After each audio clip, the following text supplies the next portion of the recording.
नमस्कार. सुरुवात करते. आरती ताई नमो एक 2 मिनिटं. आदिबोधात्मरूपा परेशा, नमो हंस नारायणा निर्जरेशा, नमो ब्रह्मदेवा वसिष्ठा श्रीरामा, नमो मारुती रामदासाभिरामा.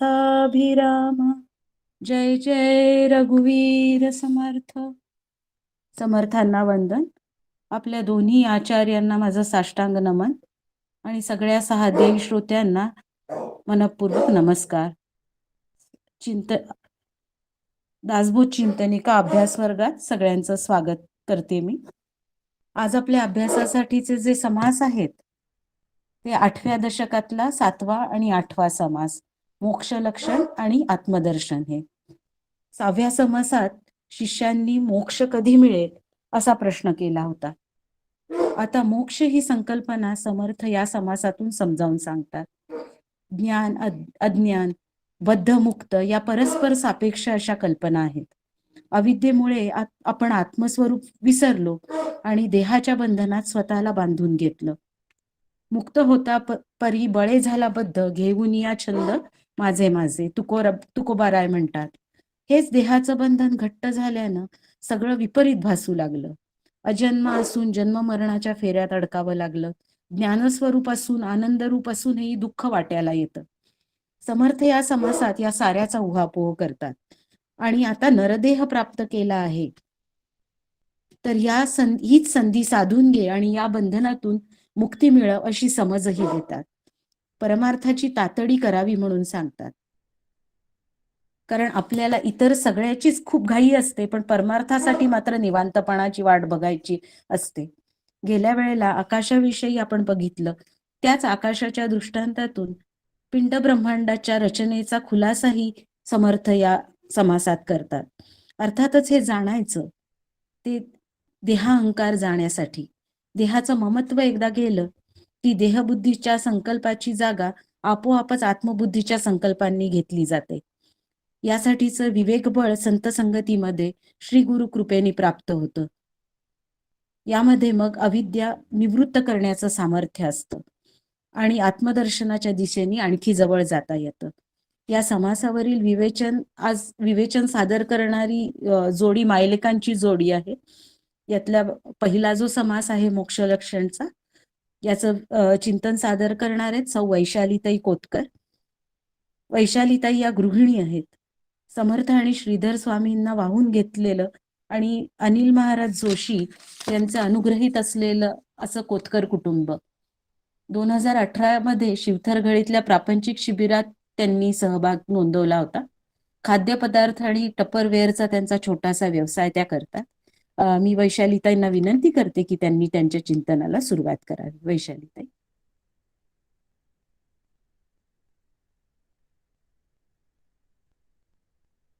वैशालीताई. हॅलो, आवाज येतोय? हो हो येतो. जय जय रघुवीर समर्थ. ब्रह्मानंदम परमसुखदम केवलम ज्ञानमूर्ती द्वंद्वातीतं गगनसदृशं तत्त्वमस्यादिलक्ष्यम् एकं नित्यं विमलमचलं सर्वदी साक्षिभूतम् भावातीतं त्रिगुणरहितं सद्गुरुं तं नमामि. गुरुर्ब्रह्मा गुरुर्विष्णू गुरुर्देवो महेश्वरा, गुरुः साक्षात् परब्रह्म तस्मै श्री गुरवे नमः. श्री समर्थांना वंदन करते, माझ्या सद्गुरूंना वंदन करते, आदरणीय डॉक्टर काकांना वंदन करते, आपल्या दोन्ही आदरणीय आचार्य सौ अलकाताई व सौ माधुरीताई यांना वंदन करते. माझ्या सर्व 6 अध्यायी साधक बंधू भगिनींना नमस्कार करते व सुरुवात करते. मला अभ्यासासाठी आलेला दशक 8 समास 7 मोक्ष लक्षण ह्या विषयावर बोलण्याचा प्रयत्न करते. मागील समासात आपण बघितले की ब्रह्मदर्शन होण्यास सत्संग आवश्यक आहे, परंतु सत्संग लाभला तरी सर्वांना ब्रह्मदर्शन घडते असे नाही, हे समर्थांनी स्पष्टपणे सांगितले आहे. तर आता या समासात मोक्ष मोक्ष म्हणतात, तो मोक्ष म्हणजे काय, तो कधी मिळतो, मोक्षाची लक्षणे कोणती व संतांचे संगतीत तो कसा मिळवावा, ह्या प्रश्नांची उत्तरे समर्थांनी ओवी क्रमांक 3 ते ओवी क्रमांक 30 मध्ये दिलेली आहे. त्याचा आपण विचार करूया. तरी बद्ध म्हणजे बांधिला आणि मोक्ष म्हणजे मोकळा झाला, तो संत संगे कैसा लाधला, तेही ऐका श्रीराम. जो बांधला गेला आहे तो बद्ध व मोकळा झाला तो मुक्त. ज्याला मी जीव आहे असे वाटते, त्याला मी ब्रह्म आहे ह्या शिकवणीने संत मुक्त करतात. तर हे ब्रह्म म्हणजे काय? जे अनंत आहे, अनादी आहे, निरवय आहे, जे निर्गुण निराकार आहे, त्याला ब्रह्म असे म्हणतात. मला परत परत जन्म आहे असा विचार करतो तो बद्ध.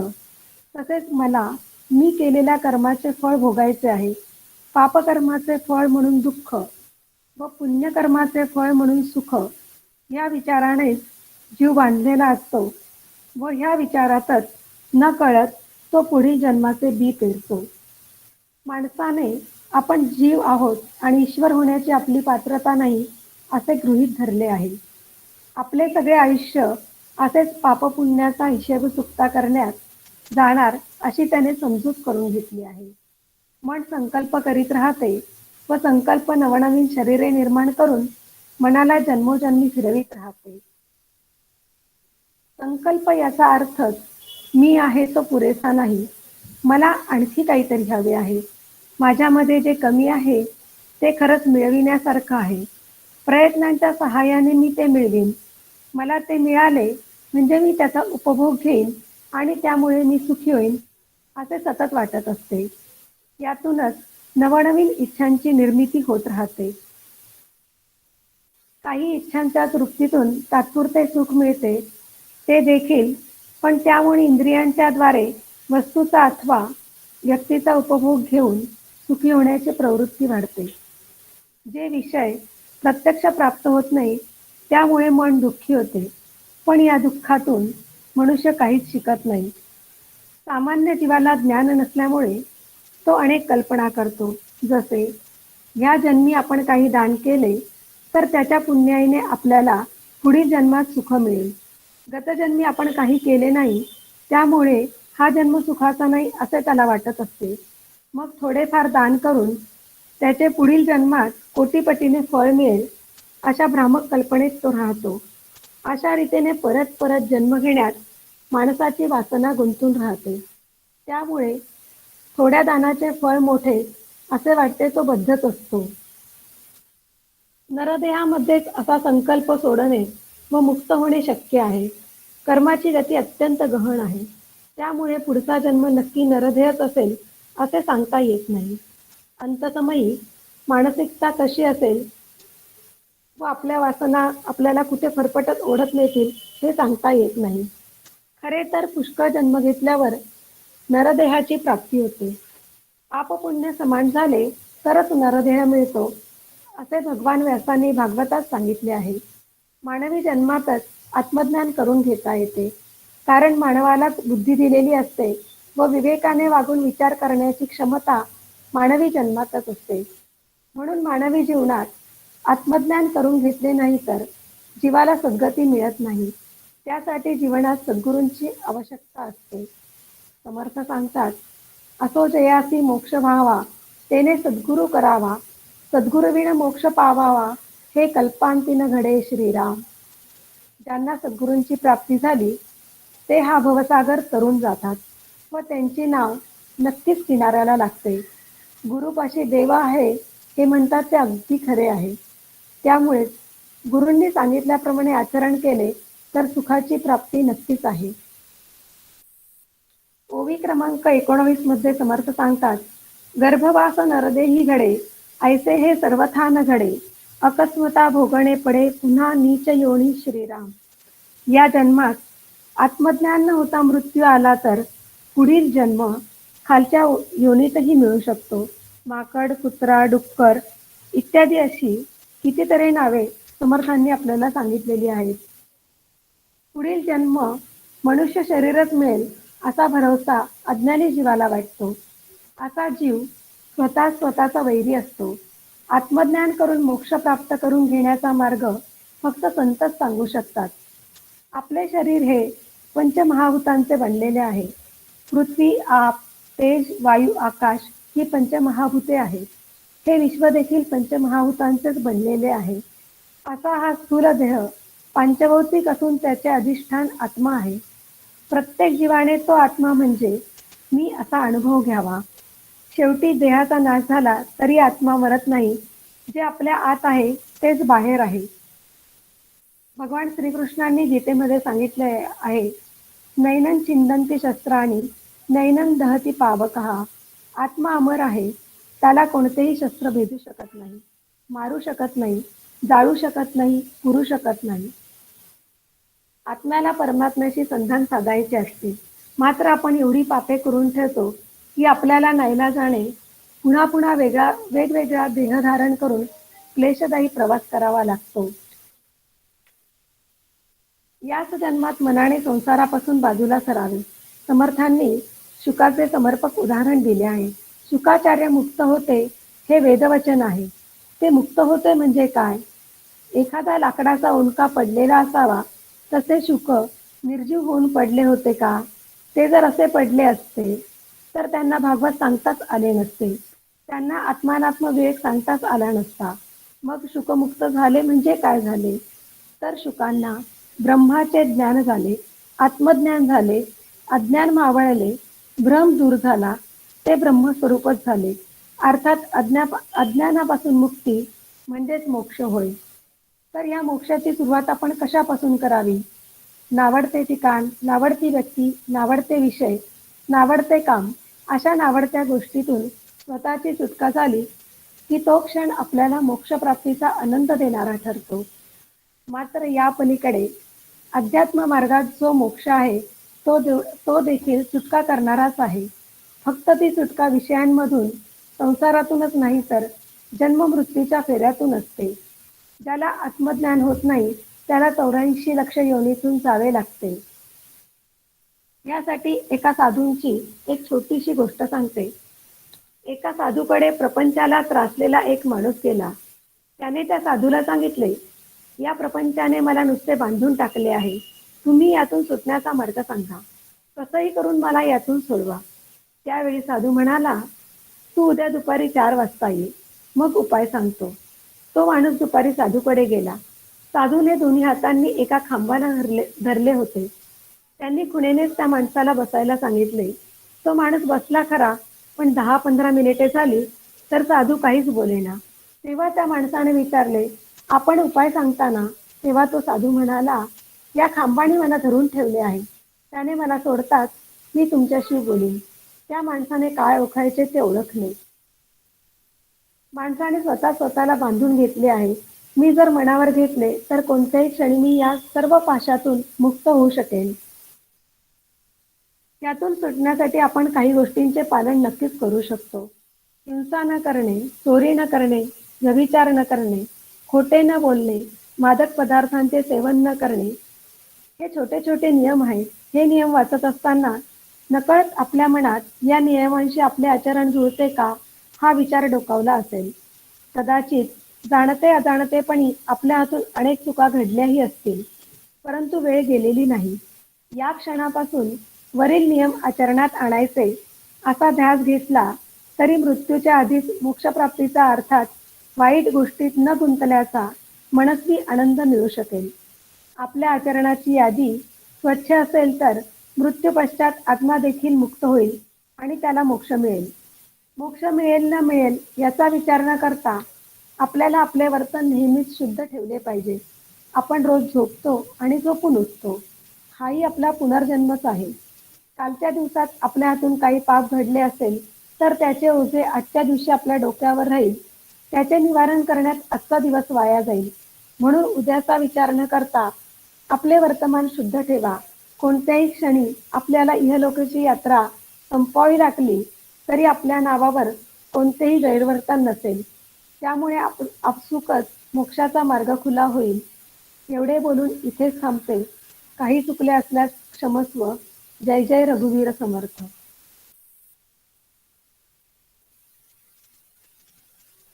वैशाली ताई, एकदम छान झालं तुमचं चिंतन.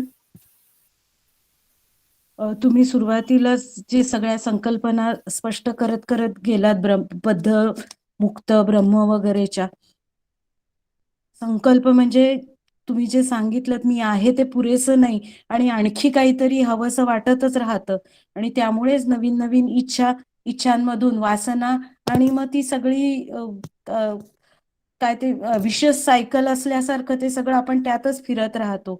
नरदेहाचं महत्वही छान सांगितलं तुम्ही. आणि नरदेहाचं महत्व, कारण की या नरदेहातच आपल्याला आत्मज्ञान करून घेण्याची संधी मिळते. तुमचं ते वाक्य खूप आवडलं, गुरुपाशी देव आहे. कारण खरोखरच आहे, तेच आपल्याला खरा मार्ग दाखवतात. शुकाचंही उदाहरण अगदी समर्पक असं उदाहरण आहे. साधूची जी गोष्ट, साधू दृष्टांत दिला तोही खूप छान होता. आणि तुम्ही नंतर त्याचं जे त्याच्यातून काय घ्यायचं तर स्वतः ठरवलं तर आपण खरंच मुक्त होऊ शकतो, असा संदेशच त्या गोष्टीतून आपल्याला मिळतो. आणि तरच्या ज्या हे सांगितले छोटे छोटे नियम, ते खरंच अगदी प्रॅक्टिकल हे आहे. छोटे छोटे नियम आणि सहज, सोपे आणि अंग करण्याजोगे नियम आहेत ते. आचरण आपलं अधिकाधिक शुद्ध होत जर गेलं तर आपल्याला आपण त्या मार्गावर आणखी प्रगती आपली जास्त वेगाने होऊ शकेल. उद्याचा विचार न करता आजचं वर्तन योग्य असेल तर निश्चितच मोक्षाचा मार्ग आपल्यासाठी खुला होईल. खूप छान झालं तुमचं चिंतन. यानंतरचा जो समास आहे आपल्याला, तो आहे आत्मदर्शनचा. परमार्थ स्वरूपाचं यथार्थ असं विश्लेषण या समासात समर्थांनी केलं आहे.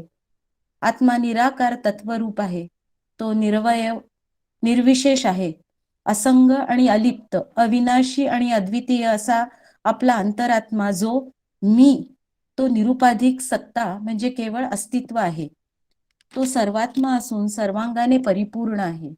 तेच ब्रह्मस्वरूप होय. आत्मसत्ता जशी सर्वात्मक आहे, तसेच जिवंतपण व ज्ञान सर्वात्मक आहे. ज्ञान निरनिराळ्या वस्तूंचे, व्यक्तीचे वा घटनांचे असो, ज्ञानाच्या ज्ञानपणात फरक नाही, कारण ज्ञानानेच त्यांचे असणे वा नसणे सिद्ध होते. म्हणून दृश्याचे अधिष्ठान असणारे ज्ञान ब्रह्मस्वरूप असते. म्हणूनच ब्रह्मस्वरूप आत्मा खरे अस्तित्व, खरे ज्ञान व खरा आनंद म्हणजे सच्चित आनंद होय. माणसामध्ये आत्मा साक्षीरूप पण जीव चैतन्याच्या रूपाने व्यवहार करतो. पण जेव्हा एखादे अंतःकरण घट्ट पकडतो तेव्हा तो सविशेष आणि शांत बनतो. म्हणून या देहातच परमात्म्याचा शोध घेतला पाहिजे. स्वतःपासून स्वतःपर्यंतचीच अशी ही यात्रा आहे. जिवंतपणीच हा अनुभव घेण्यात खरा पुरुषार्थ आहे, असं समर्थ समजावून देतात. अतिशय विस्तृत आणि अगदी बारकाव्यांसहित असा या समासात समर्थांनी उलगडा केलेला आहे. या समासाचा आढावा घेणार आहे वैशालीताईंचे सुपुत्र प्रथमेश कोतकर. ते मेकॅनिकल इंजिनियर आहे. पुण्यात ॲटलास कॉपको मध्ये नोकरी करतो प्रथमेश. 2018च्या युवा शिबिरात सहभाग होता. मी प्रथमेशला विनंती करेन की त्यांनी त्याचं चिंतन सुरू करावं. प्रथमेश. नमस्कार. आवाज येतोय? हो. जय जय रघुवीर समर्थ. आदिनारायणं विष्णुं ब्रह्माणं च वसिष्ठकं श्रीरामं मारुतिं वन्दे रामदासं च श्रीधरं. नमः शान्ताय दिव्याय सत्यधर्मस्वरूपिणे स्वानन्दामृततृप्ताय श्रीधराय नमो नमः. गुरुर्ब्रह्मा गुरुर्विष्णु गुरुर्देवो महेश्वरः गुरुः साक्षात् परब्रह्म तस्मै श्री गुरवे नमः. माझ्या गुरूंना वंदन करतो, श्री समर्थांना वंदन करतो, दासबोधाला वंदन करतो, आदरणीय डॉक्टर काका, दोन्ही आचार्य आणि सर्व सहाय्यक साधक बंधू भगिनींना नमस्कार करून आजच्या विषयावर बोलायला सुरुवात करतो. मला आलेला विषय 8व्या दशकातला आत्मदर्शन आहे. पहिले दशकाचं नाव ऐकूया. मायोद्भव नाम ज्ञानदशक. मायेत समर्थ असं म्हणतात, वक्ता पाहिजे साचार अनुभवाचा. आता इथे बघायला गेलं तर मला अनुभव तर आत्मदर्शनाचा अजिबात नाही, परंतु आलेला समाज समर्थांच्या कृपेने आलेला आहे असं मानून समर्थांनाच विनंती करून ते जसं सुचवतील तसं बोलण्याचा प्रयत्न करतो. मायोद्भव नाम ज्ञानदशक हे दशकाचं नाव आहे. मायेतून निघून ज्ञानापर्यंत पोहोचण्याचा जो दशक आहे तो हा दशक आहे. त्यातलं आत्मदर्शन हा समास मला आलेला आहे. आत्मा म्हणजे काय? आत्मा समर्थांनी सांगितलं आहे, आत्मा म्हणजे निर्विकार, निर्गुण आणि जी ईश्वर शक्ती सर्वत्र आहे त्याला आत्मा असं समर्थांनी सांगितलं आहे. समर्थांनी भगवत दर्शन, बऱ्याच जणांना असं वाटतं भगवत दर्शन हे आमचं अंतिम ध्येय आहे, परंतु समर्थांनी त्यापुढे एक टप्पा ठेवलेला आहे ज्याच्यामध्ये आत्मदर्शन हा टप्पा येतो. ह्याचं एक उदाहरणही आहे. सर्वांनी ऐकलं असेल, नामदेव महाराजांनी लहानपणापासून भगवंत विठ्ठलाला भरवलं आहे, नैवेद्य खाऊ घातलं आहे, असं आपण कथा सगळ्यांनी ऐकली आहे. परंतु ज्यावेळेस गोरोबा काकांनी ज्यावेळेस त्यांचा परीक्षा घेतली त्यावेळेस त्यांनी सांगितलं की अजून मडकं कच्चं आहे. ह्याचा अर्थ काय? भगवंताचं दर्शन झालं तरी संपूर्ण प्राप्ती नाही. संपूर्ण प्राप्ती काय? तीच समर्थांनी ह्या आत्मदर्शन ह्या समासात आपल्याला सांगण्याचा प्रयत्न केलेला आहे. समर्थ असं म्हणतात की भगवंत जरी भेटला तरी त्याच्या पुढे जाऊन त्याची अनुभूती, तो आणि मी एक आहे ह्याची अनुभूती ज्याला शास्त्रामध्ये सांगितलं आहे त्याला आत्मदर्शन समर्थांनी या समासात सांगण्याचा प्रयत्न केलेला आहे.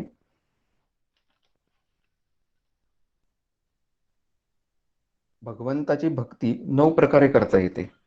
श्रवणम, कीर्तनम, विष्णुस्मरणम, पादसेवनम, अर्चनम, वंदनम, दास्यम, सख्यमात्मनिवेदनम. हा श्लोक पहिल्यांदा प्रल्हादाच्या मुखात आला होता. यातली पहिली भक्ती आणि शेवटची भक्ती अनिवार्य आहे. श्रवण केल्याशिवाय उद्धार होणार नाही आणि आत्मनिवेदनाशिवाय भक्ती ठरणार नाही. पहिल्या भक्तीतून, श्रवण भक्तीतून आपल्याला शेवटच्या भक्तीपर्यंत जाण्याचे मार्ग आपल्याला मिळतात. त्यात मधल्या 8 भक्ती आपल्याला आपले श्रीगुरु आपल्या आपल्या पद्धतीने करायला बोध करतात. परंतु शेवटची भक्ती आत्मनिवेदन, ज्याचं वर्णन आत्मदर्शन ह्या समासामध्ये समर्थांनी केलं आहे. ती आत्मनिवेदन भक्ती म्हणजे काय? आपण आयुष्यात भरपूर प्रकारे देवाची उपासना करण्याचा प्रयत्न करतो, देवाची भक्ती करण्याचा प्रयत्न करतो.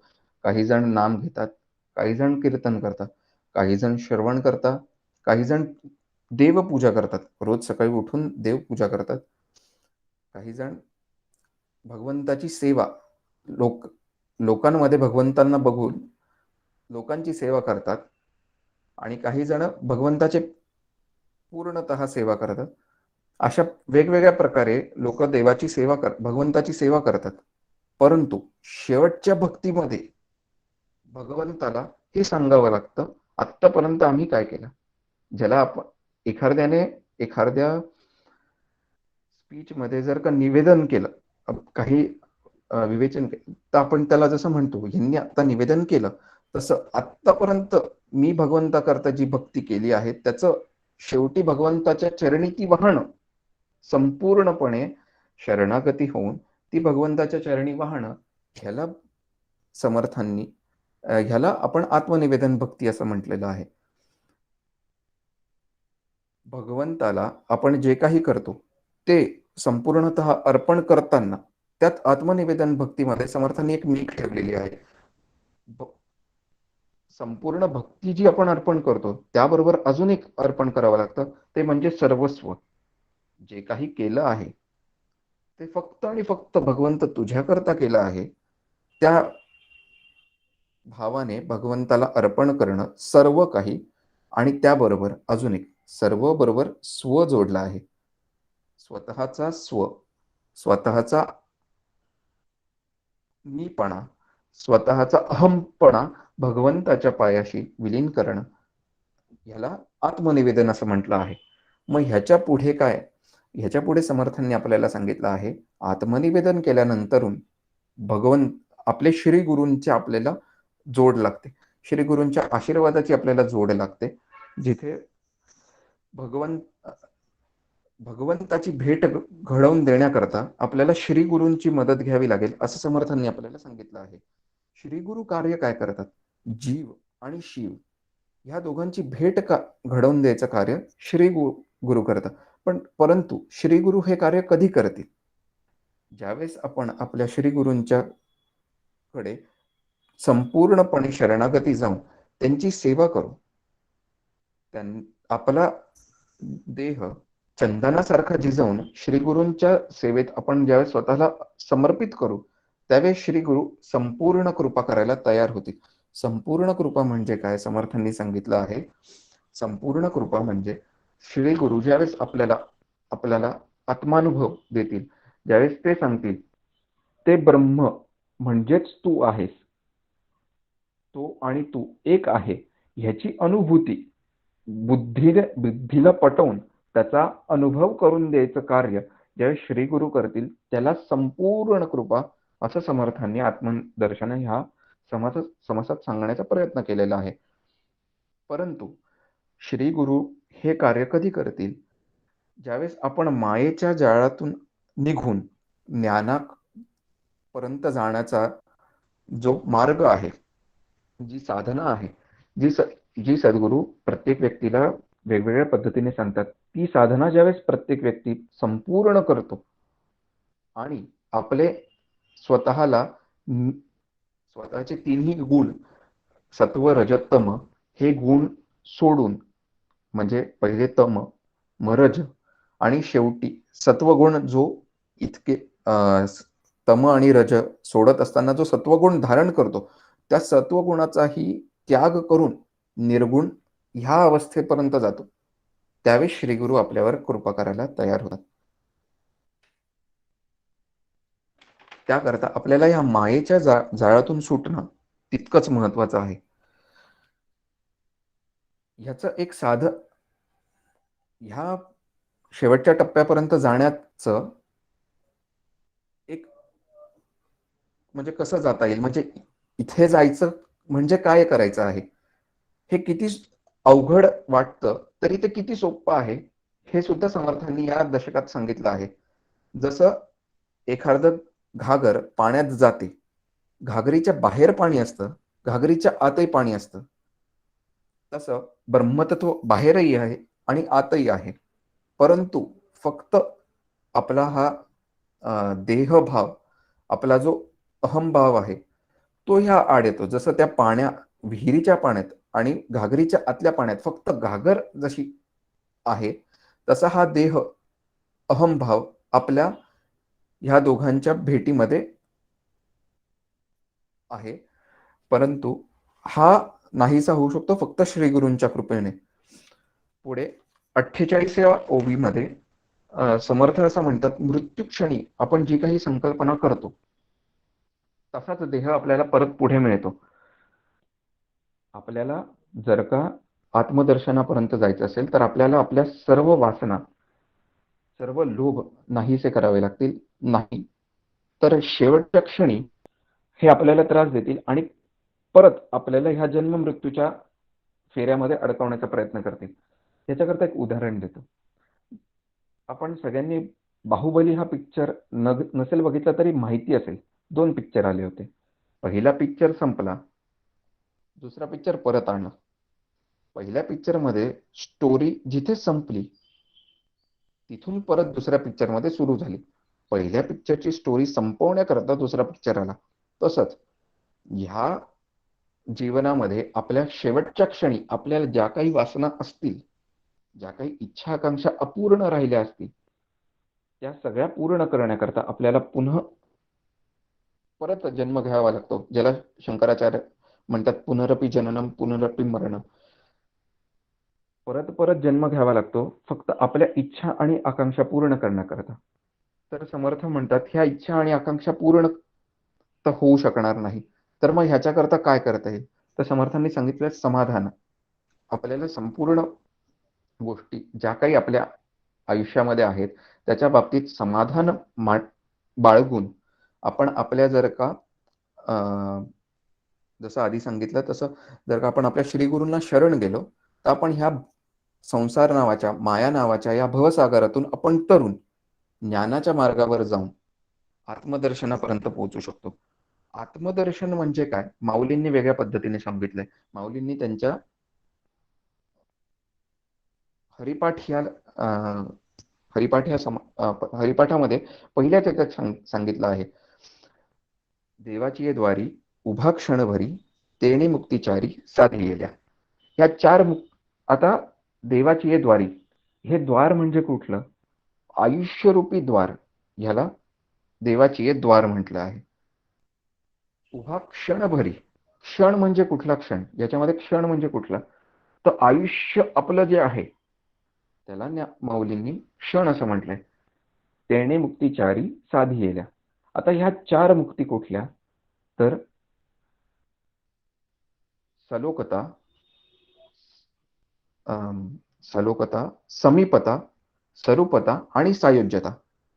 पहिले भगवंत जिथे राहतात तिकडचं आपल्याला राहायचं जी जागा मिळेल त्याला सलोकता. मग भगवंत जिकडे आहेत त्यांच्याजवळ राहण्याची जी व्यवस्था आहे त्याला समीपता. मग तिसऱ्या मुक्तीमध्ये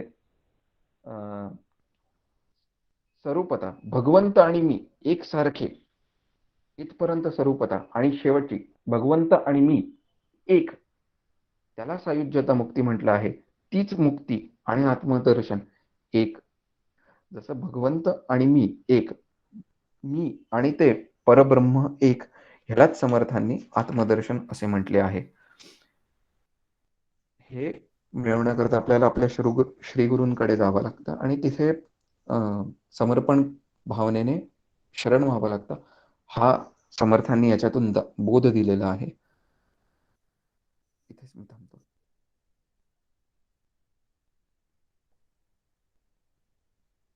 जय जय रघुवीर समर्थ.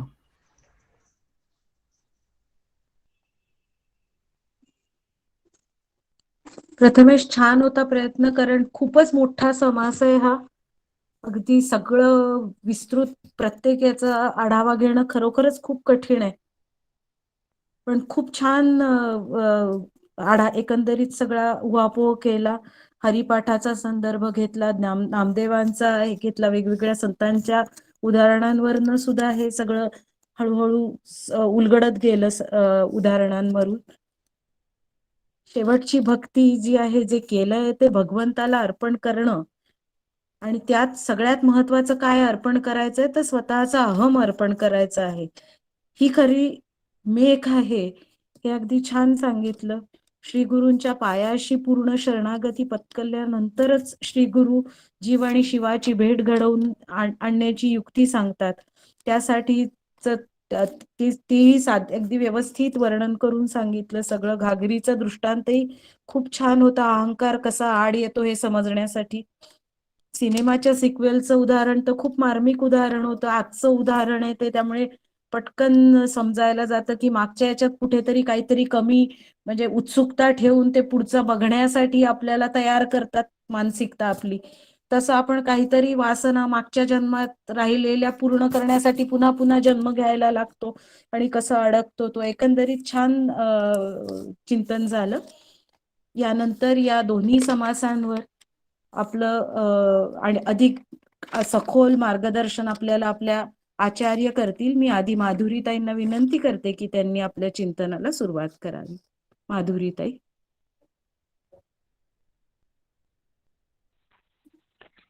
जय जय रघुवीर समर्थ.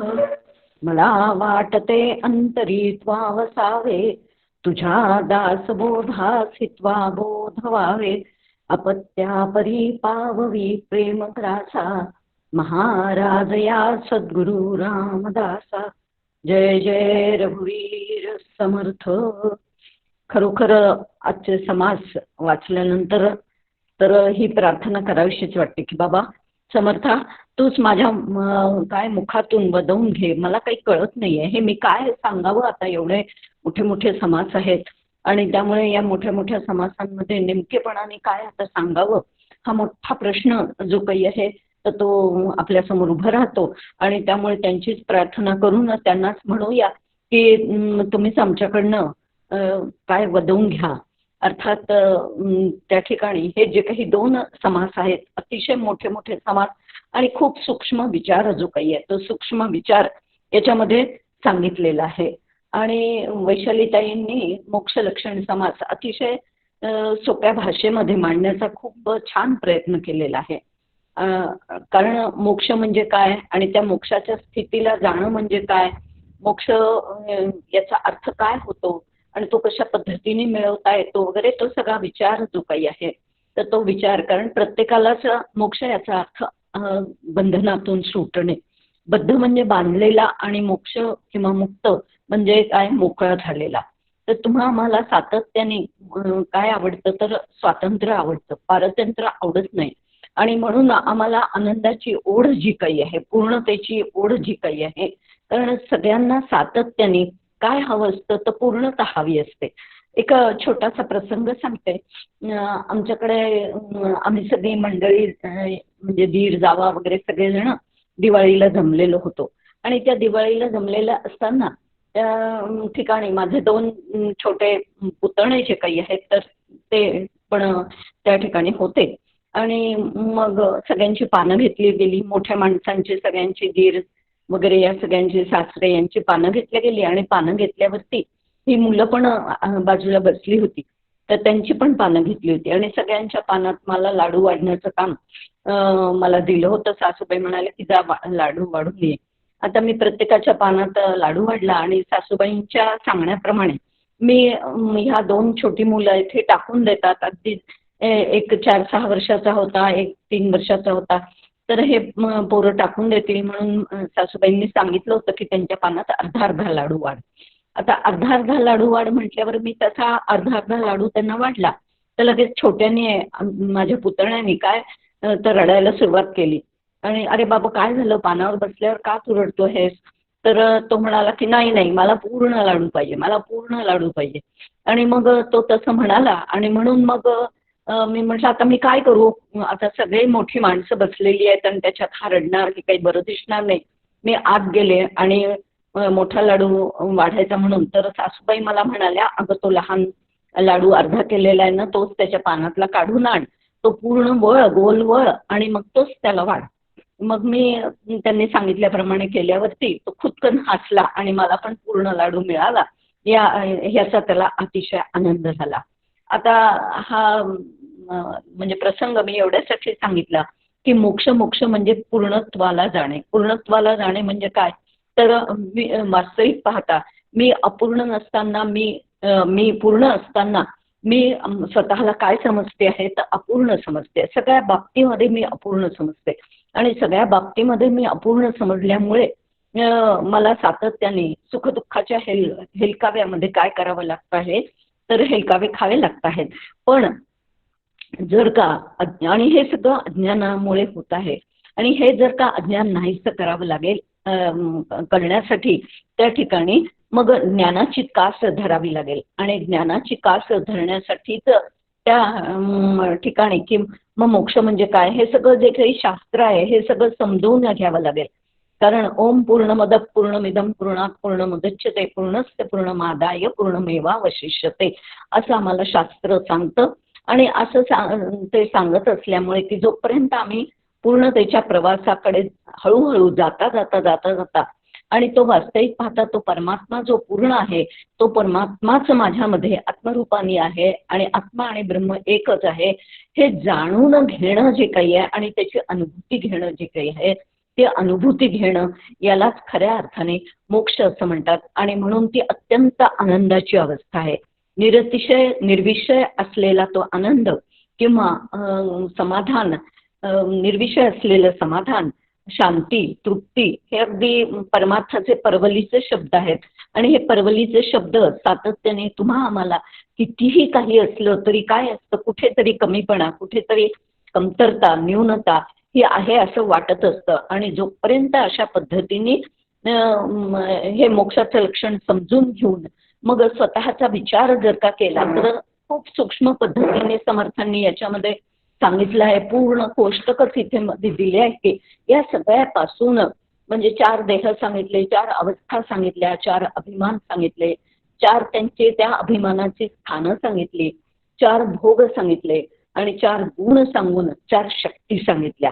आता हे सगळं जे काही आहे ते हे सूक्ष्म दृष्टीने जर का आपण समजून घेतलं आणि समजून घेऊन या सगळ्यापेक्षा कशासाठी एवढं सगळं समर्थ सांगत बसले, तर एवढं सगळं सांगण्याच्या मोक्ष लक्षणामध्ये ही जी काही त्यांनी सांगितलेलं आहे याचं सांगण्याचा उद्देशच ते आहे की या सगळ्यापासून या 4 देहांपासून, 4 अवस्थांपासून, 4 अभिमानांपासून, या 4 भोगांपासून वगैरे सगळा कसा आहे हा आत्मा जो काही आहे तो कसा आहे तर पूर्णपणे वेगळा आहे, पूर्णपणे अलिप्त आहे, पूर्णपणे निस्संग आहे. आणि म्हणून याच्यापेक्षा सुद्धा मी वेगळा आहे हे जाणून घेण्यासाठी खऱ्या अर्थाने खूप मोठा खुलासा समर्थांनी सूक्ष्म पद्धतीने या समासामध्ये केलेला आपल्याला पाहायला मिळतं की या सगळ्यातून आपल्याला काय हळूहळू समजून घेण्याच्या माध्यमातून, श्रवणाच्या माध्यमातून, जसं आता प्रथमेश कोतकर यांनी सांगितलं की पहिली श्रवण भक्ती आहे आणि शेवटची आत्मनिवेदन भक्ती आहे. आणि म्हणजे श्रवण भक्ती करता करताच बाकीच्या इतरही भक्तींचा अवलंब करून हळूहळू हळूहळू चित्तावरती जे काही काय जमलेले आहेत तर आवरणं तयार झालेली आहेत ती सगळी आवरणं, सगळं मलिनता त्या ठिकाणी किंवा दोष जे काही आहेत ते सगळे चंचलता जी काही आहे ती आपल्याला नाहीशी करायची आहे. आणि जोपर्यंत मल आणि विक्षेप जात नाही तोपर्यंत मग सद्गुरूंचा बोध जो काही आहे आवरण घालण्यासाठी असतो, घालण्यासाठी सद्गुरू बोध करतात आणि सद्गुरूंच्या कृपेने ते आवरण नाहीसं होतं आणि मी खरा कोण आहे याचा थोडीशी झलक जी काही आहे ती झलक सद्गुरू कृपेने मिळते. आणि मग अशा पद्धतीने हळूहळू मग सातत्याने ध्यान करता करता मग आत्मदर्शन घेण्याचा काय करायचं आहे तर प्रयत्न करायचा आहे. आणि तो विषय सुद्धा प्रथमेशने खूप छान पद्धतीने सांगितलं आहे. आता या ठिकाणी मला एक सहजच आठवलं म्हणून सांगते आहे की आम्ही सूर्यग्रहण होतं पहा काही दिवसांपूर्वी, मला वाटतं किती 7-8 महिन्यांपूर्वी किंवा त्याच्याही पेक्षा जास्त सूर्यग्रहण होतं.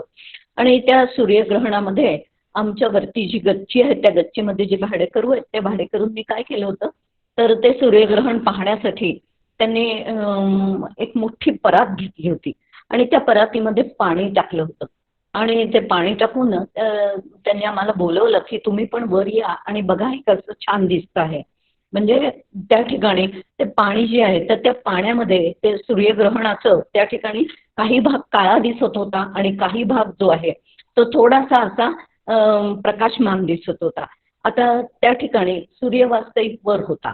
आता सूर्य वर आहे, खाली परात म्हणजे गच्चीमध्ये परात ठेवलेली आहे, अतिशय स्वच्छ नितळ आणि त्या ठिकाणी ते पाणी जे काही आहे तर ते पाणी काय शांत असं पाणी आणि स्वच्छ असं पाणी त्या परातीमध्ये भरलेलं आहे. आता ते म्हणाले की बघा किती छान सूर्यग्रहण या परातीमध्ये दिसत आहे. आणि मग मी सुद्धा जाऊन पाहिलं, आम्ही जाऊन पाहिलं आणि जाऊन पाहिल्यावरती मग तिथे तेव्हा मला थोडंसं असं काय क्लिक झालं की अरे खरंच आहे की हे या ठिकाणी ही परात जी काही आहे ती परात म्हणजे काय आहे तर जणू काही शरीर आहे. त्या परातीत असलेलं जे पाणी आहे स्वच्छ आणि नितळ असलेलं ती बुद्धी आहे आणि त्या बुद्धीमध्ये त्या ठिकाणी या सूर्याचं काय पडलेलं आहे तर प्रतिबिंब पडलेलं आहे आणि ते प्रतिबिंब आपण पाहतो आहोत. आता हे जे काही प्रतिबिंब आहे ते प्रतिबिंब म्हणजे जणू कोण आहे तर जीव आहे. आणि मग या ठिकाणी जर का ते पाणी नाहीसं केलं म्हणजे त्या पाण्याचा निराश केला आणि नाहीसं केलं तर मग प्रतिबिंब कुठे गेलं आणि वर जो असलेला जो सूर्य आहे तो सूर्य हा ठिकाणी काय आहे तर हा आत्मस्वरूप असलेलं म्हणजे ब्रह्मस्वरूप असलेलं तत्व आहे. आता त्या ठिकाणी म्हणजे थोडासा मला अशा पद्धतीने की अरे हे आपण काय याच्यामध्ये बऱ्यापैकी हे काय होऊ शकतं आहे तर क्लिअर होत आहे. जे समर्थांनी सुद्धा 4 प्रकारचे जे काही आकाश सांगितलेले आहेत की त्या ठिकाणी जीवचैतन्य आणि त्यानंतर कुटस्थ चैतन्य किंवा त्याच्यानंतर ईश्वर चैतन्य आणि त्याच्यानंतर ब्रह्मचैतन्य, हे जे काही सांगितलेलं तर वास्तविक पाहता हे प्रथमेशने सुद्धा त्या घागरीच्या उदाहरणातून खूप सुंदर पद्धतीने समजावून सांगितलेला आहे. तर हा सगळा विचार जो काही आहे हा पुन्हा पुन्हा पुन्हा पुन्हा, कारण केवळ एकदा वाचून किंवा एकदा समजून हे काय होत नाही, तर कारण आपले जे काही पूर्वीचे अनेक जन्मांचे संस्कार असतात ते संस्कार आम्हाला आत्मदर्शन घडायला प्रतिबंध करतात. आणि त्यामुळे मग तो प्रतिबंध जर का काढायचा असेल तर हळूहळू हळूहळू पुन्हा पुन्हा पुन्हा पुन्हा त्याचं सारखं अनुसंधान ज्याला म्हणतात, ते अनुसंधान म्हणजे निजध्यास ज्याला म्हणतात, तो निजध्यास जर का खऱ्या अर्थाने आम्ही त्या मार्गाला लागलो आणि त्या मार्गाला लागून करायला लागलो तर हळूहळू समर्थ कृपेने सद्गुरू कृपेने तशा प्रकारच्या त्या अवस्थेपर्यंत आम्हाला जाऊन पोचता येईल. आणि म्हणून हे आत्मदर्शन जे काही आहे तर कशा पद्धतीने ते आत्मदर्शन घ्यावं असं समर्थ याच्यामध्ये सांगताहेत. आणि आत्मनिवेदनाचं लक्षणच मुळी त्यांनी सांगितलेलं आहे की मी कोण आहे याचा शोध लागल्यानंतर खऱ्या अर्थाने निर्गुण परमात्मा कसा आहे ते जाणावं असं या ठिकाणी आत्मदर्शनाच्या समासामध्ये समर्थ म्हणताहेत. 13व्या ओवीमध्ये त्यांनी हा विचार मांडलेला आहे. सांगण्याचं तात्पर्य काय की याच्यासाठी खूप सूक्ष्म विचार जो काही आहे तो सूक्ष्म विचार सुद्धा असण्याची आवश्यकता आहे. आणि त्याच्यासाठी आपली बुद्धी सुद्धा खूप सूक्ष्म आणि स्वच्छ झाली पाहिजे. आणि ती साधनेने सातत्याने साधना करत गेल्याने ती बुद्धी काय होते, स्वच्छ होते. आमचा निर्णयच होत नाही. जो बुद्धीने निश्चय करावा लागतो तो निश्चयच आमचा पटकन होत नाही. कारण माऊली सुद्धा म्हणाल्या की बुद्धिनिश्चय आत्मज्ञान ब्रह्मरूप भावी आपण ब्रह्मनिष्ठा राखे पूर्ण तत्परायण अहर्निशी.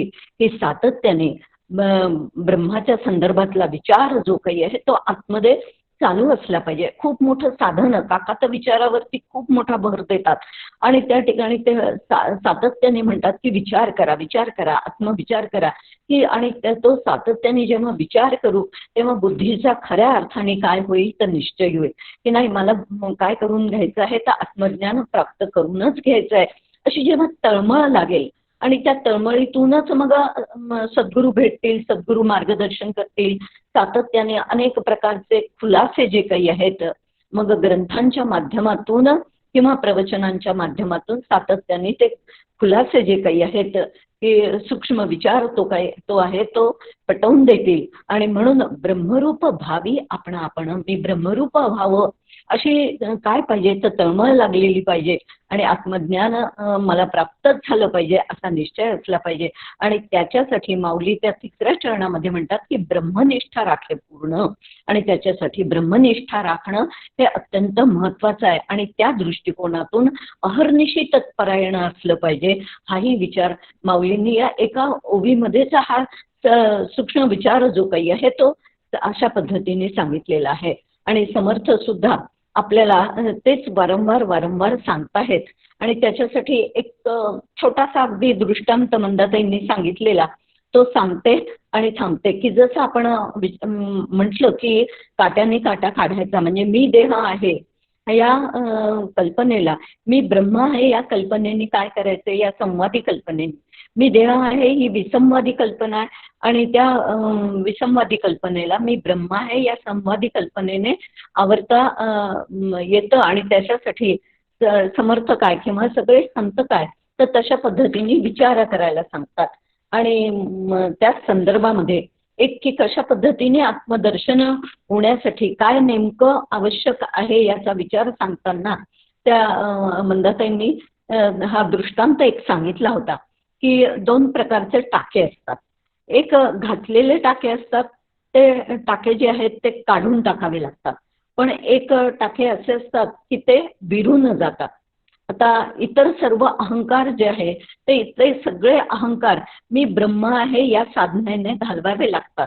पण मी ब्रह्म आहे हा अहंकार जो काही आहे हाही अहंकारच आहे. आणि हा मात्र कसा आहे तर सातत्याने विचार करता करता जसे दुसरे टाके आपोआपच गळून पडतात अगदी तशाप्रमाणे मी ब्रह्म आहे हा विचार सातत्याने करता करता काय होऊन जातं तर मंदाताई म्हणाल्या की हा जसा तो विरून जाणारे टाके असतात तसा हा कालांतराने काय होतो, तो तो अहंकार सुद्धा विरून जातो. आणि म्हणून या ठिकाणी अशा पद्धतीने हे मोक्ष लक्षण आणि आत्मदर्शन जे काही आहे खरोखर खूप मोठे समास आहेत. त्यामुळे प्रत्येक म्हणजे ओव्या घेऊन त्याचा विचार करणं फार काय आहे तर इतक्या कमी वेळामध्ये शक्य नाही. म्हणून थोडक्यात हा साररूपाने विचार मांडण्याचा प्रयत्न जो काही आहे तो प्रयत्न मी करण्याचा काय केलेला आहे तर प्रयत्न केलेला आहे. आणि या ठिकाणी झालेली हे काही चिंतन जे काही आहे ते झालेलं चिंतन सद्गुरूंना अर्पण करते आणि वाणीला विराम देते. जय जय रघुवीर समर्थ. ताई धन्यवाद. तुम्ही खूप वेगवेगळ्या उदाहरणातून दृष्टांतातून गहन विषय बऱ्यापैकी सोपा करून सांगत असता. तसाच तो सांगितलात. मोक्ष म्हणजे पूर्णत्वाला जाणं, ही अगदी सोपी व्याख्या मोक्षाची केली आणि ते उदाहरणातून त्या लहान पाहुण्यांच्या लहान मुलांच्या याच्यातून छान समजलं ते. आणि आम्हाला पूर्णत्वाची ओढ आहेच, कारण आत्मा जो पूर्ण आहे तेच आपलं खरं स्वरूप आहे आणि तिथेच शांती तृप्ती प्राप्त होऊ शकते. आणि हीच खरी मोक्षाची लक्षणं आहे आणि त्याचीच आपल्याला ओढ असते. हे अगदी मोजक्या शब्दात या अख्ख्या मोक्ष लक्षण समासाचं काय गमकच तुम्ही अगदी मोजक्या शब्दात सांगितलं. ते मलविक्षेप हे जे दोष आहेत ते घालवण्यासाठी वेगवेगळी साधनं भक्ती आहेत. त्या सद्गुरु कृपेने आवरण दोष घालवता येतो. या सगळ्या गोष्टी तुम्ही बाकीच्या उदाहरणं जी दिली, सूर्यग्रहणाचं ते परातीतलं उदाहरण दिलं, या उदाहरणांवरनं बऱ्यापैकी सोपं सोपं होत जातं समजायला. बुद्धिनिश्चय होणं हे सगळ्यात महत्वाचं काय ही खरी महत्वाची गोष्ट आहे. बुद्धिनिश्चय झाल्याशिवाय इतर काहीच साध्य होऊ शकत नाही आणि त्यासाठी सातत्याने अनुसंधान आणि निधिध्यासनाचं महत्व आहे हे सांगितलं तुम्ही. आणि खरंच खूपच मोठे मोठे समास आहेत, कठीण आहेत, पण तुमच्या याच्यावरनं ते आम्हाला समजायला सहज सोपे होत जात आहेत. मी आता अलकाताईंना विनंती करते की त्यांनी याच्यावर मार्गदर्शन करावं. अलकाताई. जय जय रघुवीर समर्थ. समर्थांना आणि श्री गुरूंना वंदन करते. माधुरीताईंना नमस्कार. सर्व जे श्रोते आहेत आणि बोलणारे जे आहेत सगळ्यांना अभिवादन करते. आणि खरं तर इतकं खूप छान चिंतन झालं काही सांगायचं मला प्रश्न पडतो की काय बोलायचं शेवटी, कारण सगळं छान सांगितलेलं असतं. कारण प्रत्येकाने विषय खूप छान मांडलाय. म्हणजे वैशालीताईने सुंदर मांडलाय, मोक्ष लक्षण प्रथमेशने आत्मदर्शन खूप छान मांडले. कारण एक तर समर्थ भक्त आहेत, सद्गुरूंची कृपा त्यांच्यावरती आहे. माधुरीताईने तर अतिशय विषय सोपा करून सांगितला, पण त्यातलं काय राहिलंय तेवढंच मी म्हणजे राहिलंय म्हणण्यापेक्षा काय त्या समासामध्ये कशावरती वेटेज द्यायला पाहिजे एवढंच थोडं बघू आपण. मोक्ष लक्षण या समासामध्ये सुरुवातीलाच म्हटले मोक्ष लक्षण. मोक्ष हा शब्दच मुळात बंधन सापेक्ष आहे. याचा अर्थ बद्ध आणि मोक्ष हे दोन्ही एकमेकांशिवाय, जसं गुरु आणि शिष्य एकमेकांशिवाय असूच शकत नाही, तसा जीव बद्ध आहे म्हणून त्याला मोक्षापर्यंत आहे अपेक्षा आहे, म्हणून हे सापेक्ष असणारे शब्द आहेत. ते सुरुवातीलाच बेलसरे गुरुजींचं जे चिंतन लिहिले तिथे फार सुंदर एक विचार आलाय बघा. तो विचार बघितल्यानंतर लक्षात येईल, आत्मस्वरूपाचं अज्ञान ही निद्रा असेल तर मी देह आहे या निद्रेमध्ये पडलेलं सुंदर एक स्वप्न आहे. आणि विवेकाने ह्याच्यातून जागं करण्याचं कार्य कोण करतं तर आपल्याला संत करतात. आता इथे लक्षात येईल की मला मोक्षाकडे जायचं म्हणजे नेमकं काय करायचंय. याचा अर्थ आत्मस्वरूपाचं अज्ञान हीच जणू काही निद्रा आहे. गाढ झोप लागली तमगुणाचीच आहे, त्याच्याशिवाय स्वप्नच पडत नाही. स्वप्न मुळात गंधर्व सृष्टी येते, सत्य कधी असतच नाही. आणि त्या स्वप्नामध्ये मी देह आहे असंच वाटत राहतं. आणि हे सगळ्यातून जागं करण्याचं काम कोण करतं ते संत करतात. पुढचा विचार मांडताना समर्थाने एक सुंदर तिथे संस्कृत सुभाषित दिले बघा, आणि ते अप्रतिम सुंदर आहे. ते मोक्षाशी निगडीत आहे. आणि जर नरदेह असताना जर मी हे वापर केला नाही, मोक्ष पदरी पडून घेतला नाही, तर मी कोण आहे तर मी आत्महत्यार आहे. समर्थाने स्पष्ट आपल्याला म्हटलेलं आहे. आणि तेच तो श्लोक आपल्याला म्हणतो, नरदेहम आज्ञाम सुलभम दुर्लभम प्लवम सुकल्पम गुरुकर्णधारम मयानुकूलेन नभस्वरेत स्वतये ते रितम पुमान भवाब्दीम न तरेच आत्मना. हा जो आद्य मानव, काय सुंदर म्हटले बघा, आद्य मानव देह. आद्य म्हणजे जे तत्व आद्य आहे तेच ज्याच्यामध्ये आहे असा तो मानव देह हा सुलभ आहे, तसाच दुर्लभ सुद्धा आहे. कारण किती फिरून आलो माहिती नाही, पण काहीतरी झालं, सुख काय आपण म्हणतात पापपुण्य समान झालं म्हणून तो मिळाला. म्हणून सुलभ आहे, दुर्लभ आहे. त्याच्यात मध्ये त्यांनी म्हटलं की या ठिकाणी संतांचा जो संकल्प आहे हेच त्याचं काय आहे तर ते वल्ह आहे. तर श्री गुरुरूपी हा सुकाणू म्हणजे कर्णधार आहे. आणि मग या भगवंताची अनुकूलता किंवा कृपा हा त्याचा वारा आहे. आणि त्यामुळे हे नरदेहाचं जे तारू आहे ते ढकललं जातं. हे तारं असताना सुद्धा जो मनुष्य तरुण जात नाही त्याला आत्मघाती म्हटलेलं आहे. याचा अर्थ स्पष्ट त्यांनी सांगितलंय की जर तुम्हाला मोक्षापर्यंत जायचं असेल तर सद्गुरूंचे चरण धरल्याशिवाय दुसरा मार्ग नाही. सिद्धांत सांगून टाकलाय. आणि त्या सिद्धांताला समर्थांनी इतकी सुंदर पुष्टी दिलेली आहे. मला वाटतं काकांची अतिशय आवडती ओवी येते त्याच्यावरती. काकांची अनेकदा प्रवचनं अनेकांनी ऐकली असतील. आणि त्या ज्यांना मोक्ष पाहिजे म्हणजे नेमकं काय आहे फार सुंदर ते काका सांगतात. तो दृष्टांत सांगूनच ती ओवी सांगते. त्या ओवीमध्ये समर्थ म्हणतात, जेची क्षणी अनुग्रह केला, ज्या क्षणी सद्गुरूंनी जीवावरती अनुग्रह केलेला आहे, जेची क्षणी अनुग्रह केला त्याची क्षणी मुक्त झाला, त्या क्षणीच तो शिष्य मुक्त झालेला आहे.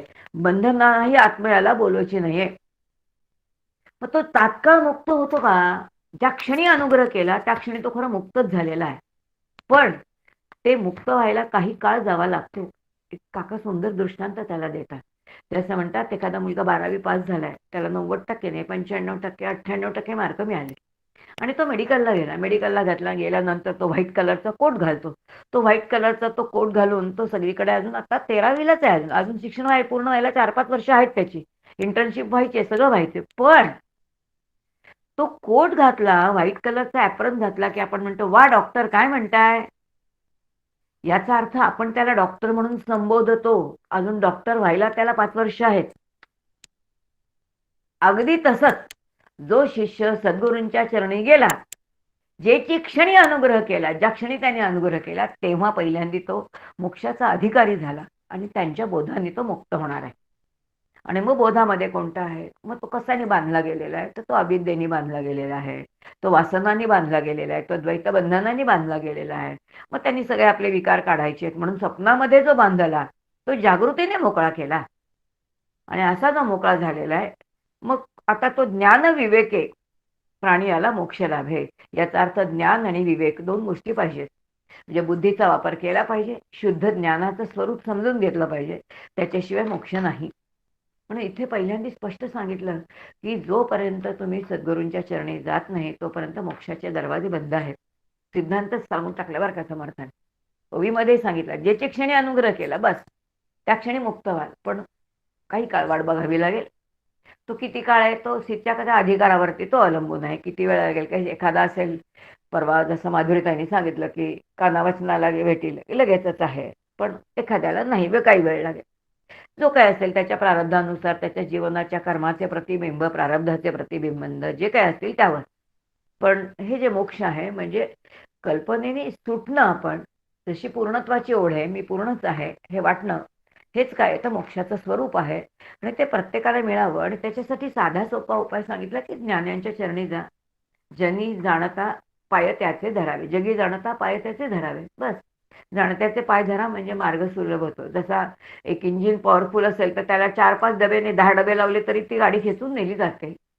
तसे आपण जे काही अज्ञानी आहोत, सगळे प्रापंचिक आहोत, त्यांची आपली प्रापंचाची अज्ञानाची गाडी जर त्या सद्गुरूंच्या चरणाशी लावली, ज्ञानस्वरूप असणाऱ्या, की त्यांच्या त्या ज्ञानामुळे आपलं अज्ञान जे आहे ते निघून जातं आणि हळूहळू जे काही आपली अविद्या आहे ती विरघळून जाते.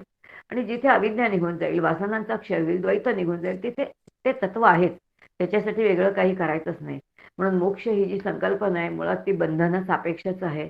आपल्याला कल्पनेचं बंधनही चालत नाही. आणि ज्या क्षणी कल्पनेचं बंधन आपण उडवून देतो, लौकिकातली बंधनं तोडतो, पण स्वतःचं असणारं देहत्वाचं बंधन तोडत नाही. आणि ते तोडण्यासाठी आपल्याला समर्थ या ठिकाणी सांगतायत. दुसरा समाज जो आहे तो आत्मदर्शन आहे. आत्मदर्शन याचा अर्थ ते दर्शन नाहीये, ते डोळ्यांनी काही दिसणारं नाहीये, ते चर्मचक्षुनी होणार नाहीये, ते ज्ञानचक्षुनी समजून घेण्याची गोष्ट आहे. आणि म्हणून सुरुवातीला समर्थांनी एक पुन्हा घ्या, जसं काका म्हणतात की सगळ्या संतांच्या मेखा आहेत, ते मेखा समजून घ्या. समर्थांनी पहिली मेख मारलेली आहे त्याच आत्मदर्शनामध्ये. ते म्हणतात, आपण असं जे मारिती, जे स्वतःला वध करतात, जे स्वतःला मारतात, ते भक्त थोडे असती. देवभक्ताचे शोधन शोधन करीत करीत हो तसे आत्मनिवेदन. याचा अर्थ एक तर स्वतःला मारणं आहे, याचा अर्थ मी मला मारायचं, याचा अर्थ मी जिवंतपणे मला स्वतःला मारणं किती अवघड आहे हो. सोपं आहे का? समर्थांनी सांगितले जे आपण असं मारती असे भक्तच थोडे असते. म्हणजे स्वतःला मारणं याचा अर्थ स्वतःचं अस्तित्व पूर्ण करून टाकणं, मिटवून टाकणं. आणि माझं अस्तित्व मिटवायचं असेल तर मी माझे मावळ सर्व तू तुझे उगव आता, मी तू पण जगन्नाथा होव एकची तत्वता. स्वरूपानंद म्हणतो हा मी पूर्णपणाने त्यांच्या कृपेने लयाला गेला पाहिजे. आणि म्हणून मग दृष्टांत दिलेत बघा, 2-3 नदी आणि सागर दिलेला आहे, लोह आणि परिसर दिलेला आहे. आणि मग पुढे समर्थ म्हणतात संतांची शरण गेल्यानंतर, अद्वैत निरूपणाने त्यांनी बोध केल्यानंतर मग मात्र तो कसा वेगळा जरी करायचा म्हटला तरी होणार नाही. पण आपली परिस्थिती काय आहे वर्णन करताना किती सुंदर वर्णन करतात. ते म्हणतात की देहची होऊन राहिजे, तुम्ही आम्ही देह होऊन राहतो. आणि म्हणून काय होतं, देह दुःख साहिजे, तुम्हाला मला देहाचं दुःख सहन करावं लागतं. पण देहातीता पाहिजे, देहातीत असं तत्व मी आहे असं ज्या क्षणी तुम्ही समजवाल त्या क्षणी काय परब्रह्म, ते परब्रह्माची प्राप्ती तिथंच आहे. फक्त मी देहातीत आहे हा निश्चय मला निर्णय करायचा आहे, तो संकल्प मला करायचा आहे. आणि मग म्हणून मग केलेला बोध आहे स्वयं, हे शिष्या तुची ब्रह्म निरंतर, ऐसिया वचनाचा काय आहे तर विस्तार कर, विसर पडोशी नेली, याचा विसार पडू देऊ नकोस असं समर्थ सांगतात. आणि पुढे आणखीन एक खूप छान चांगला विचार समर्थांनी मांडलाय बघा, ज्याच्यामध्ये ते म्हणतात की हा जन्म म्हणजे मृत्यूनंतर मला काय मिळेल तर मोक्ष मिळेल असं नाही. सैन्याचं उदाहरण दिले की सगळे सैन्य अवघेची जावे आणि मग मी काय करावं, सैन्य अवघेची मरावे मग राज्यपद माझ्या हाती यावं, त्याला काही अर्थ नाही. सैन्य असताना मी त्यांच्याशी युद्ध करायचंय, त्यांना मारायचंय, म्हणजे या देहामध्ये असतानाच माझ्या कामक्रोधांशी मला युद्ध करायचंय आणि त्यांना नमवून मला आत्मस्वरूपावरती राज्य करायचंय. म्हणजे सगळी माझी इंद्रिय माझ्या स्वाधीन असतील, मी त्यांच्या स्वाधीन जायचं नाही. याचा अर्थ देह असताना ह्याची देही याची डोळा भोगे मुक्तीचा सोहळा, हे जे संतांचे विचार आहेत त्याच्यावरती समर्थ या ठिकाणी भर देत आहेत. आणि मग त्यांनी अगदी सोपी मोक्षाची व्याख्या केली. त्या असं म्हणतात मिथ्या मिथ्यत्वे पाहिले, बस शरीर मिथ्या आहे, शरीरातला जो मी आहे, जो जीव आहे तोही मिथ्या आहे. या मिथ्यारूपी जीवानी मिथ्या मिथ्यत्व पाहिले, मिथ्यापणा अनुभवाला आले. जे जे मला अनुभवाला येणार आहे, अनुभवाला येणार आहे म्हणजे ज्ञानाचं विज्ञान होणार आहे, त्या ठिकाणी त्रिपुटीच आहे. पण त्रिपुटी असली तरी अनुभवयुक्त आहे. पण हे मिथ्यापणे म्हणजे जीवाच्या मुळेच मला अनुभवाला आलेलं आहे. श्रुती पाहिजे ऐकले, हे ज्यांनी ऐकलेलं आहे, हे ज्यांनी समजलेलं आहे, असा ज्याचा बुद्धीचा निर्णय झालेला आहे. एवढा बुद्धीचा निर्णय झाला की त्याला काय म्हटलं, समर्थ म्हणतात हा या नाव मोक्ष. बस याचाच अर्थ मी आत्मस्वरूप हे जाणण्यापेक्षा सुद्धा मायेचा प्रांत जाणला. माया म्हणजे काय ते कळलं, मिथ्या म्हणजे काय ते कळलं, मिथ्येमध्ये अंतःकरण अडकवायचं नाही हे कळलं, मनाची भावनिक गुंतवणूक मिथ्येत करायचं नाही हे कळलं. मिथ्येने मला जे जे अनुभवाला येते ते मिथ्याच आहे आणि ज्याला अनुभवाला येते तोही मिथ्या आहे. एवढा विचार केला की हा विचार कुठे मला नेणार आहे तर मोक्षाकडे नेणार आहे. आणि मग असं जे काही आहे ते काय आहे तर ते आत्मदर्शन. याचा अर्थ या आत्मदर्शनामध्ये प्रथमेश म्हणतो आत्मदर्शन मला अनुभवाला न्यास होणारच नाही. आत्मदर्शन अनुभवाला न्यास होणार, तुला का आत्मदर्शनाची ओढ आहे, समर्थांच्या वाङ्मयाची इतकी ओढ काय आहे, आपण इतकं साधन का करतोय. मला झोपेचा अत्यंत निरपेक्ष सुखाची अनुभूती आहे. मग ती अनुभूती आहे म्हणून आपण ती जागृतीमध्ये घेण्याचा आपण प्रयत्न करतोय. त्यामुळे आपल्याला अनुभव नाही असं नाही, आपल्याला अनुभव आहे. पण आपल्याला अनुभव आहे ह्याचंच ज्ञान नाहीये, यालाच आवरण म्हटलंय. म्हणजे ज्ञान आपल्याला आहे पण मला हे ज्ञान आहे हेच कळत नाही.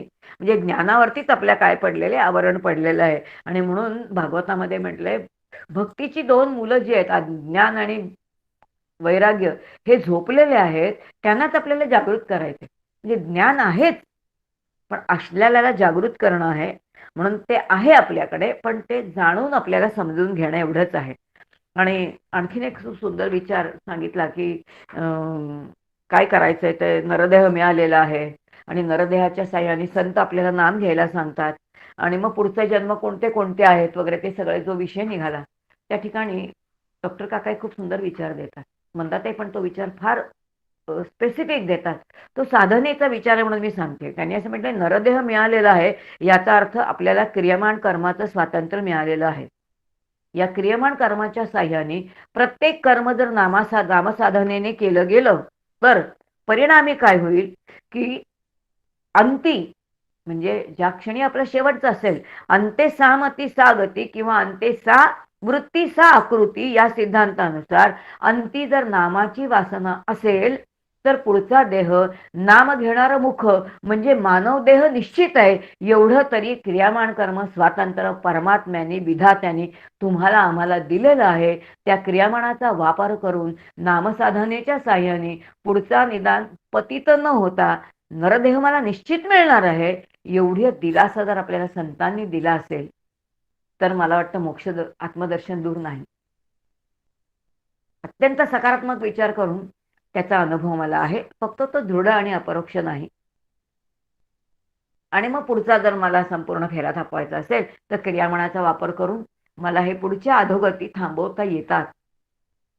म्हणून कर्मानुसार आपल्याला पुढचा जन्म आहे. मग कर्मही मला विचार करून ते थांबवता येईल.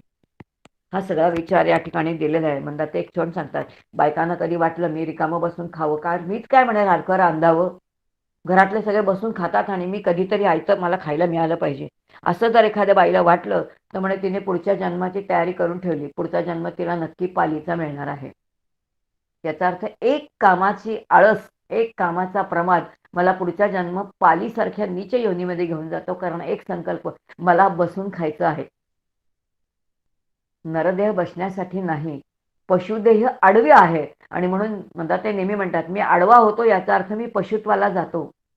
नरदेहामध्ये काकांचं एक आवडीचं वाक्य आहे या देहाकडून वसूल करून घ्या. आता आडवे होऊ नका, मॅक्झिमम काम करा आणि नुसतं काम असं करा की इथून सुटण्यासाठी जे काही करायचंय ते वैचारिक कर्म आपल्याला सकारात्मक विचाराने संतांच्या बुद्धीने शास्त्रबुद्धीने करायचंय आणि मग त्यांनी आत्मदर्शनही घडणार आहे आणि मोक्षही पदरात पडणार आहे आणि तो पडावा यासाठी समर्थांनी जो बोध केलाय तो तुमच्या आमच्या अंतरंगी बिंबावा आणि तशी आपली क्रिया आपल्यातून व्हावी अशी समर्थांच्या चरणी प्रार्थना करते आणि इथेच थांबते.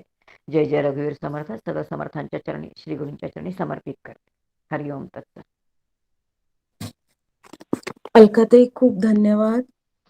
ह्या आरतीताई मला स्मिता भागवत बोलते. मला अलकाताईंना एक शंका विचारायची आहे. तर आहे आता विचारू का ग्रुपवर विचारू? विचारा ना, विचारा.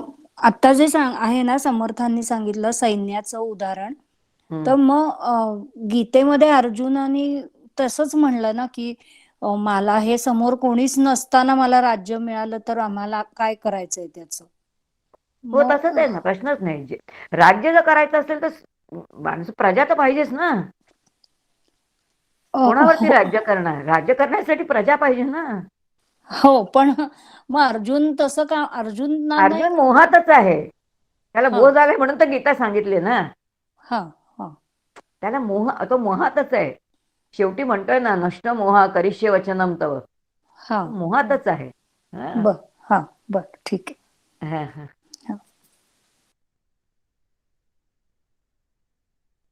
अलकाताईंनी अगदी समासातलं नेमकं कशाकडे लक्ष द्यायला पाहिजे आणि नेमकं काय त्यातलं लक्षात घेऊन ते आचरणात आणलं पाहिजे हे खूप नेमकेपणाने सांगितलं. सद्गुरु चरणाचं महत्व कसं आणि किती आहे हे छान पटवून दिलं तुम्ही. ज्ञानस्वरूप असलेले श्री गुरुच आपली अविद्या घालवू शकतात. दर्शन, आत्मदर्शन हे चर्मचक्षुंनी नाही पण ज्ञानचक्षुंनी जाणायची गोष्ट आहे. स्वरूपानंदांची ती ओवी सांगितलीत, मला पूर्ण लक्षात नाही राहिली. मी माझे मावळो आता, ती पण छान. माझे मावळो सर्व तू तुझे उगवो आता, मी तू पण जगन्नाथा होवो एकची तत्वता, अशी ती ओवी.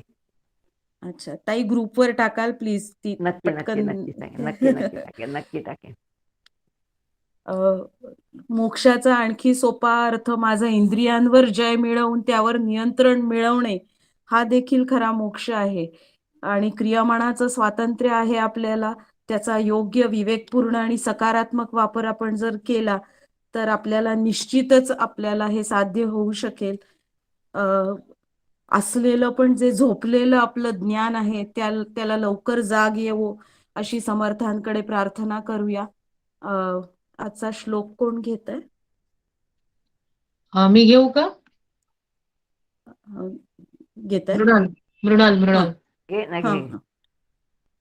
व्हावी पूर्ण कृपा गुरो मजवरी, प्रार्थित भावे तुला, वारी सर्व अरिष्ट नेऊनी लया, संमोह जो वाढला, अज्ञानांध जनासी मुक्त करुनी, शांती पदी बैसवी, विनती हीच असे न मागत दुजे, भक्ती तुझी ही हवी. सद्गुरुनाथ महाराज की जय. जय जय रघुवीर समर्थ. जय जय रघुवीर समर्थ सद्गुरु समर्थ रामदास स्वामी महाराज की जय. जय जय रघुवीर समर्थ. जय जय रघुवीर समर्थ.